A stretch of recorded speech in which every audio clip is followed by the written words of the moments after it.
Hello मेरे प्यारे साथियों, कैसे हो आप सभी लोग। मैं सोनू चौधरी आपका एमए ग्रुप पर हार्दिक स्वागत करता हूं। उम्मीद है कि आप सभी लोगों के पेपर अच्छे हो रहे होंगे। यूपी पुलिस का 2024 का 24 शिफ्ट की सेकंड शिफ्ट का मैं बात करता हूं, तो उसके बारे में मैं एनालिसिस करने जा रहा हूं।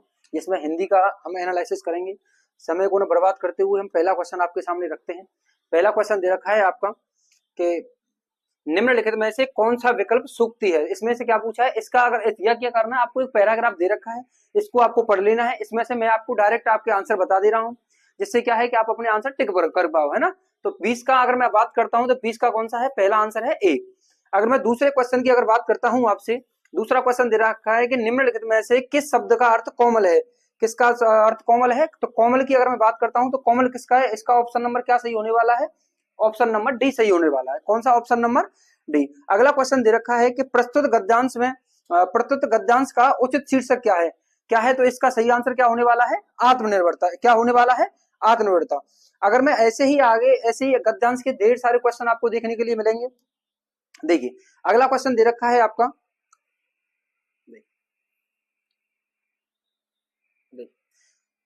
अगला क्वेश्चन दे रखा है आपका कि हम अपने जीवन के फैसले लेने में कैसे आत्मनिर्भर बन सकते हैं। तो कैसे बन सकते हैं, इसका सही आंसर होगा कैसे बनेंगे, अपने विचार और निर्णय की स्वतंत्रता को बनाए रखकर। इसका ऑप्शन नंबर क्या होगा, बी सही होगा।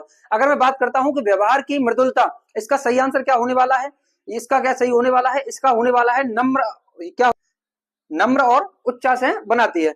अगले क्वेश्चन की बात करता हूं मैं कि कबीर की उलटवासियों में कौन सा रस प्रमुख है। कबीर की उलटवासियों में कौन सा रस प्रमुख है, तो इसका सही आंसर होने वाला है कौन सा, अद्भुत। अद्भुत रस कौन सा, अद्भुत रस होने वाला है किसकी, कबीर की में। अगर ये क्वेश्चन की मैं बात करता हूं, निम्नलिखित में से सही लोकोक्ति का चयन कीजिए।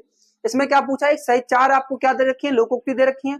इसमें से पूछा है कि सही कौन सी है, तो इसका सही आंसर कौन सा होने वाला है, नौ मन तेल होगा और न राधा नाचेगी। तो इसका ऑप्शन नंबर क्या होगा, ए सही होगा। कौन सा होगा, ऑप्शन नंबर ए सही होने वाला है।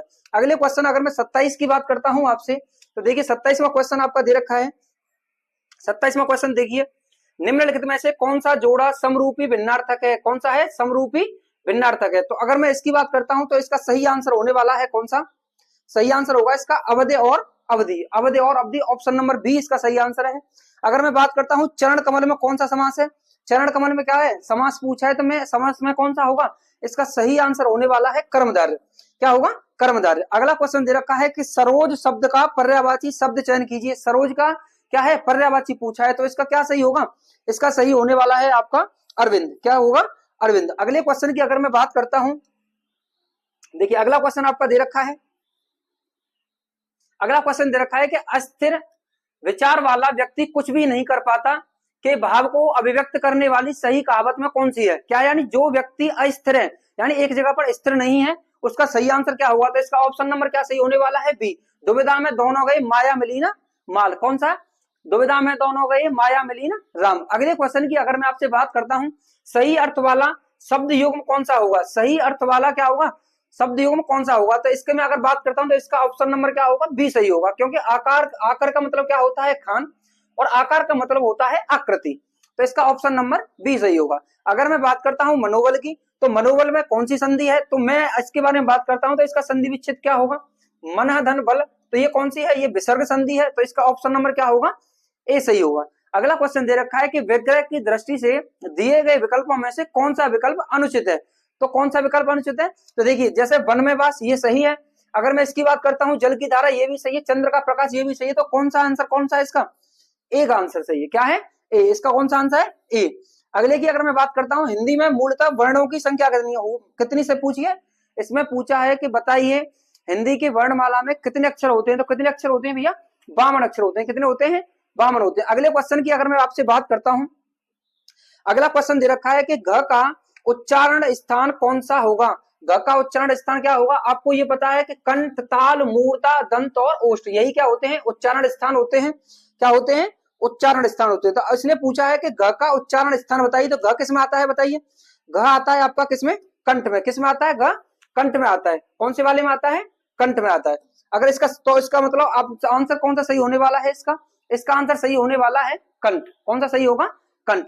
अगले क्वेश्चन की मैं बात करता हूं, घुड़दौड़ समास का उदाहरण कौन सा है। घुड़दौड़ में कौन सा है, घोड़ों की दौड़। तो इसका कौन सा सही होगा, तत्पुरुष समास। इसका सही आंसर क्या होने वाला है, तत्पुरुष समास।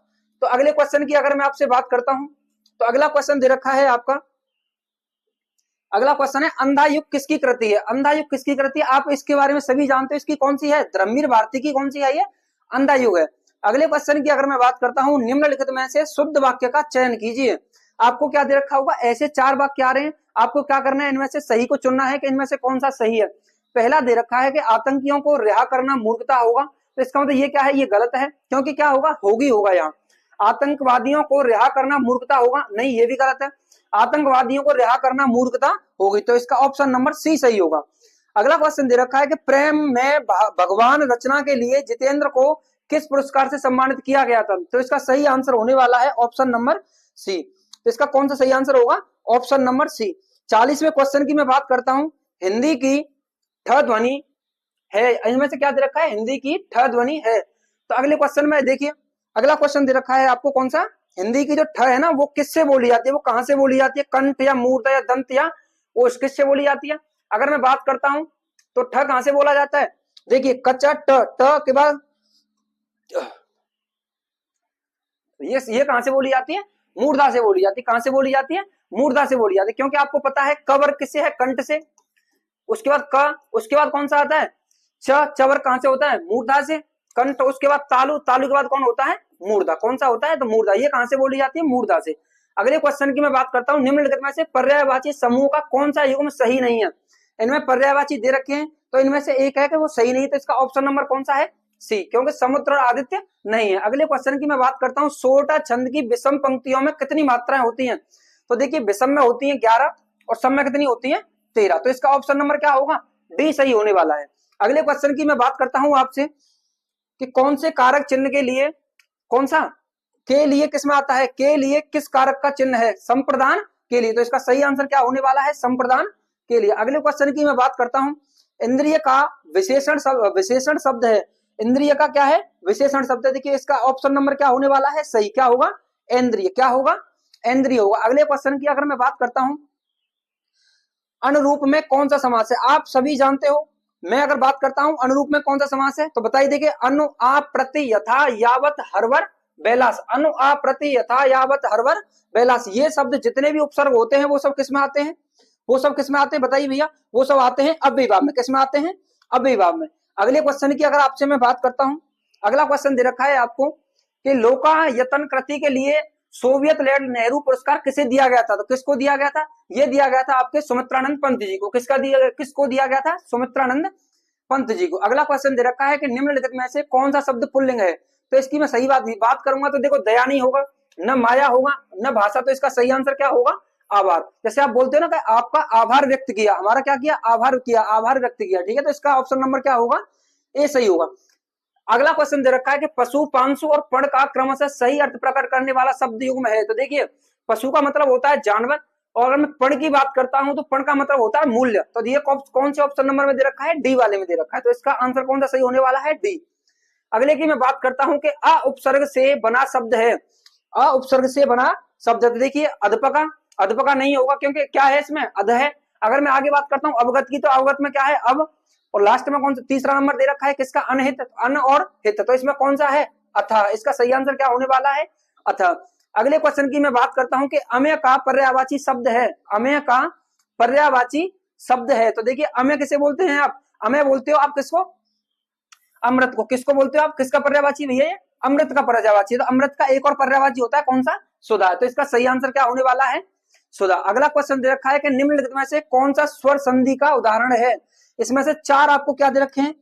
स्वर संधि के बारे में मैं बात करता हूं, स्वर संधि कितने प्रकार की होती है, 5 प्रकार की होती है। एक और कौन सी होती है, स्वर संधि, स्वर संधि कितने प्रकार की, 5 प्रकार की, दीर्घ, गुण, वृद्धि, अयाद और यड़ संधि। इसमें से इसने पूछा है कि बताइए निम्न में से कौन सा स्वर संधि का है, तो अगर स्वर की बात करता हूं तो ऑप्शन नंबर ए सही होगा, इसका संधि विच्छेद क्या होगा, पौधन अन, क्या होगा, पौधन अन, क्योंकि संयोग का क्या होगा, समधन योग, तो ये कौन सी संधि है आपकी, व्यंजन संधि है, कौन सी है, व्यंजन संधि। इसकी बात करता हूं तो मनः धन हर, इसका क्या होगा, मनः धन हर, तो ये कौन सी है, विसर्ग संधि, इसका भी क्या होगा, नमः धन कार, क्या होगा, नमः धन कार, तो ये भी कौन सी है, विसर्ग संधि है। अगला क्वेश्चन दे रखा है कि गीदड़ का स्त्रीलिंग बताइए, गीदड़ का स्त्रीलिंग पूछा है इसने। गीदड़ का आप सभी लोग जानते हो क्या होता है, गीदड़ी होता है, क्या होता है, गीदड़ी होता है। तो इसका सही आंसर क्या होने वाला है आपका ऑप्शन नंबर डी सही होने वाला है। ठीक है, अगले क्वेश्चन की अगर मैं बात करता हूं, जो क्रिया अभी हो रही है उसे क्या कहते हैं? जो क्रिया अभी हो रही है उसे आप क्या कहते हो? जो क्रिया अभी हो रही है उसको हम क्या कहते हैं? अपूर्ण वर्तमान। क्या बोलते हैं उसको? अपूर्ण वर्तमानी। अगला क्वेश्चन दे रखा है कि निम्नलिखित वाक्यों में से किस वाक्य में आसन्न भूत है? आसन्न भूत का मतलब जो अभी काम हो रहा है, उसमें कौन सा है बताइए? पहला ऑप्शन दे रखा है हो सकता है मैं अभी चलूं, दूसरा है वे दिल्ली चले गए, तीसरा है मोहित स्कूल पहुंच चुका है, चौथा है शिक्षक पढ़ा रहे हैं। तो इसका सही आंसर होने वाला है ऑप्शन नंबर सी। अगले क्वेश्चन की मैं बात करता हूं, निम्नलिखित वाक्यों में से समुच्चय बोधक अव्यय किस वाक्य में? समुच्चय मतलब क्या होता है? चीजों को जोड़ना। अव्यय कितने प्रकार के होते हैं? ये अव्यय का स्वभाव की शिफ्ट में भी आपको देखने के लिए मिला था और शाम की शिफ्ट में भी आपको क्या है देखने के लिए मिला है। समुच्चय का काम होता है जोड़ना। तो ऑप्शन नंबर कौन सा सही है इसका? सी। सीता और गीता पढ़ती हैं। कौन सा है? सीता और गीता पढ़ती हैं। अगला दे रखा है कि कंजूसी से धन व्यय करने वाले को हम क्या कहते हैं? तो कंजूसी से धन व्यय करता है उसको क्या बोलते हैं? कृपण बोलते हैं। और कृपण का विलोम शब्द क्या होता है? दानी। कृपण का मतलब क्या? कृपण का विलोम शब्द क्या होता है? दानी। तो हिंदी का हमारी तरफ से एनालिसिस खत्म हो चुका है। जीएस का एनालिसिस आपके सामने अजीत सर लेके आने वाले हैं। आप सभी को दिल से धन्यवाद। जैसा कि अभी हिंदी का एनालिसिस आपने किया 24 अगस्त की सेकंड शिफ्ट का, ठीक है, उस हम आपके सामने जीएस का एनालिसिस करने वाले हैं। चलिए देखते हैं पहला क्वेश्चन क्या था।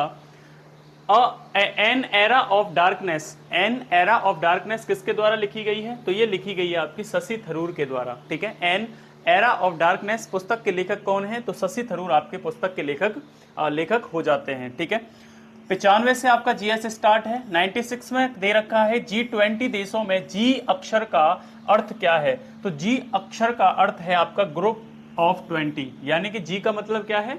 ग्रुप। ठीक है, नेक्स्ट है आपका 97, कार्य क्षेत्र आधारित अनुसंधान को किस प्रकार वर्गीकृत किया गया है? ठीक है, तो कार्य क्षेत्र आपका जो आधारित अनुसंधान होता है उसको आप कैसा कहते हो? आप प्रयोगात्मक आप अनुसंधान कहते हो। ठीक है, 98 नेक्स्ट क्वेश्चन है आपका, नेक्स्ट क्वेश्चन है 98वां क्वेश्चन है, पूर्व राष्ट्रपति डॉक्टर एपीजे अब्दुल कलाम की PURA यानी कि जिसको आप पूरा के नाम से जानते हो, योजना संदर्भित करती है, किससे संबंधित है? वो ग्रामीण क्षेत्रों में शहरी सुविधाएं उपलब्ध कराना। ठीक है, इनकी जो योजना थी वो ग्रामीण क्षेत्रों में शहरी सुविधाएं उपलब्ध कराने से संबंधित है। 99वां क्वेश्चन है कि बाजरा का सबसे बड़ा उत्पादक राज्य कौन सा है? तो बाजरा का सबसे बड़ा उत्पादक राज्य कौन सा है? तो राजस्थान इसका आंसर होने वाला है। ठीक है, क्या हो जाएगा? राजस्थान। नेक्स्ट क्वेश्चन है आपका उत्तर प्रदेश से क्वेश्चन एक देखने को मिला, नरौरा परमाणु विद्युत संयंत्र उत्तर प्रदेश के किस जिले में स्थित है? तो किस जिले में स्थित है? तो बुलंदशहर में। ठीक है, नरौरा कहां पड़ता है? आपका बुलंदशहर जिले में पड़ता है। नेक्स्ट क्वेश्चन है आपका 101वां, यूनाइटेड किंगडम की आधिकारिक मुद्रा क्या है? तो यूनाइटेड किंगडम की जो आधिकारिक मुद्रा है वो पौंड स्टर्लिंग होती है। कौन सी है? पौंड स्टर्लिंग आपकी यूके की मुद्रा है। ठीक है, पौंड स्टर्लिंग। नेक्स्ट क्वेश्चन है आपका, ग्रीन हाउस गैसें क्या होती हैं? तो जो ग्रीन हाउस गैसें हैं वो क्या होती हैं आपकी? वो होती हैं जो अवरक्त विकिरण उत्सर्जित और अवशोषित करती हैं। जो अवरक्त विकिरण होता है उसको क्या करती हैं? अवशोषित करती हैं। ठीक है, अवरक्त विकिरण को जो अवशोषित करती हैं उनको क्या कहते हैं? उनको ग्रीन हाउस गैसेज कहते हैं। ठीक है, नेक्स्ट क्वेश्चन है आपका 103वां क्वेश्चन है। 103वां क्वेश्चन क्या कह रहा है देखें। 103वां क्वेश्चन है कि प्रत्येक पंजीकृत आपूर्तिकर्ता को दी गई पहचान संख्या क्या होती है? तो पहचान संख्या होती है GSTIN। कौन सी होती है? GSTIN। ए इसका सही आंसर है। एक क्वेश्चन का ए आंसर बिल्कुल सही है। ठीक है, नेक्स्ट क्वेश्चन है आपका, साइबर सुरक्षित भारत पहल किस वर्ष शुरू की गई थी? तो साइबर सुरक्षित पहल भारत में किस वर्ष शुरू की गई थी? 2018 में। कब की गई थी? 2018 में। ठीक है, नेक्स्ट है आपका कि किस दिन को अंतरराष्ट्रीय शांति दिवस के रूप में मनाया जाता है? तो अंतरराष्ट्रीय शांति दिवस मनाया जाता है आपका 21 सितंबर को। कब मनाया जाता है? 21 सितंबर को। नेक्स्ट क्वेश्चन है आपका, भारत की पहली महिला प्रधानमंत्री कौन थी? तो पहली महिला प्रधानमंत्री आपकी इंदिरा गांधी हो जाती हैं। तो आपको आने वाली शिफ्टों के लिए आपको भारत में प्रथम को जरूर देखना है। तो यहां से एक क्वेश्चन आपका लगातार बन रहा है। ठीक है, नेक्स्ट क्वेश्चन है आपका कि निम्नलिखित में से कौन सा भारत में सबसे बड़ा खाद्य उत्पादक है, तो यानी कि इनमें से कौन सी कंपनी है जो भारत में सबसे ज्यादा खाद्य का प्रोडक्शन करती है, तो कौन हो जाती है आपकी Indian farmer fertiliser cooperative limited. तो कौन सी हो जाती है, Indian farmers fertiliser cooperative limited हो जाती है। ठीक है, नेक्स्ट क्वेश्चन है आपका 108वां क्वेश्चन है कि मानव अधिकार संरक्षण अधिनियम कब लागू हुआ। तो मानव अधिकार संरक्षण अधिनियम आपका 28 सितंबर 1993 को लागू किया गया। कब किया गया, 28 सितंबर 1993 को लागू किया गया। नेक्स्ट क्वेश्चन है आपका 109वां, भारत में कैशलेस अर्थव्यवस्था को भारत सरकार की किस पहल से जोड़ा गया। ठीक है, तो किस पहल के साथ इसको बढ़ाया गया था, तो ये हो जाएगा आपका डिजिटल इंडिया। डिजिटल इंडिया पहल के साथ भारत में कैशलेस अर्थव्यवस्था को क्या किया गया, आगे बढ़ाया गया। नेक्स्ट क्वेश्चन है, किस प्राचीन भारतीय ग्रंथ के अनुसार आयुर्वेद का विज्ञान के नाम से इसको जाना जाता है। तो आप किसको जानते हो, आयुर्वेद विज्ञान का, आयुर्वेद का विज्ञान, इसको चरक संहिता को आयुर्वेद का विज्ञान कहा जाता है।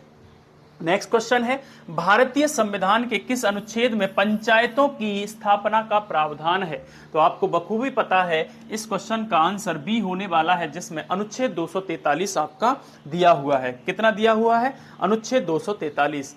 नेक्स्ट क्वेश्चन है आपका 112वां क्वेश्चन है कि किस दिन को आप विज्ञान दिवस के रूप में मनाते हैं। ठीक है, क्या मनाते हैं, तो किस दिन को विश्व मौसम विज्ञान दिवस के रूप में मनाया जाता है। तो विश्व मौसम विज्ञान दिवस किस दिन मनाया जाता है, तो आपका 23 मार्च इसका आंसर हो जाता है। तो विश्व मौसम विज्ञान दिवस कब मनाया जाता है, तो 23 मार्च को। ठीक है, नेक्स्ट क्वेश्चन है आपका, अगला क्वेश्चन है कि एसएसी में जो एसएसी होता है उसमें कितने अंक होते हैं। तो इसमें 6 यूनिक अंक होते हैं। कितने होते हैं, 6 यूनिक अंक होते हैं। तो इसका यानी कि डी ऑप्शन बिल्कुल सही होने वाला है। तो भारत के लौह पुरुष के नाम से किसको जाना जाता है, 114वां क्वेश्चन है। नेक्स्ट क्वेश्चन है, भारत के लौह पुरुष के नाम से किसको जाना जाता है। तो भारत के लौह पुरुष सरदार वल्लभ भाई पटेल को कहा जाता है। किसको कहा जाता है, सरदार वल्लभ भाई पटेल को कहा जाता है। नेक्स्ट क्वेश्चन है आपका, भारत में ब्रिटिश शासन के लिए भारत ने ब्रिटिश शासन से किस वर्ष में स्वतंत्रता प्राप्त की थी। तो आपको पता है 15 अगस्त 1947 को ब्रिटिश शासन से भारत आजाद हुआ था। ठीक है, नेक्स्ट क्वेश्चन है आपका, नेक्स्ट क्वेश्चन है कि 1997 में अपनाई गई किस अंतरराष्ट्रीय संधि का उद्देश्य रासायनिक हथियारों के उत्पादन, भंडारण और प्रयोग को समाप्त करना है। तो जो रासायनिक हथियार हैं उनके भंडारण, उत्पादन और आपके प्रयोग को समाप्त करना है। तो ये हो जाती है आपकी रासायनिक हथियार सम्मेलन। ये सम्मेलन कब हुआ था, तो 1992 में होता है, जो 1997 में क्या होता है, इसको लागू कर दिया जाता है। ठीक है, तो यही आपका पूछा गया है, 1997 में अपनाई गई किस अंतरराष्ट्रीय संधि का उद्देश्य है कि जो आपके रासायनिक हथियार हैं उसके उत्पादन, उसके भंडारण और उसके प्रयोग पर क्या लगाना, उसको समाप्त करना। नेक्स्ट क्वेश्चन है आपका, जम्मू और कश्मीर में वॉर अगेंस्ट वेस्ट के लिए राजदूत के रूप में सितंबर 2023 में किसे नामित किया गया था। तो इस क्वेश्चन का आंसर है कैप्टन बाना सिंह को। किसको, कैप्टन बाना सिंह को इसका राजदूत बनाया गया था। 118वां क्वेश्चन देखते हैं, कोशिका में राइबोसोम का मुख्य कार्य क्या है। तो अब तक हुई सभी शिफ्टों में ये चौथी शिफ्ट है जिसमें पहला क्वेश्चन आपको साइंस से देखने को मिल रहा है और वो भी बायोलॉजी से। ठीक है, तो कोशिका का राइबोसोम का मुख्य कार्य क्या है, तो प्रोटीन का संश्लेषण करना। प्रोटीन का संश्लेषण करना किसका कार्य होता है, आपका राइबोसोम का कार्य होता है। ठीक है, नेक्स्ट क्वेश्चन है आपका, मैंग्रोव वितरण मुख्य रूप से अंडमान और निकोबार द्वीप समूह के निम्नलिखित भागों में से किस में पाए जाते हैं। तो उत्तरी अंडमान में आपके मैंग्रोव वन अधिकता यानी कि मुख्य रूप से उनमें पाए जाते हैं। ठीक है, तो 119 तक हम देख चुके हैं।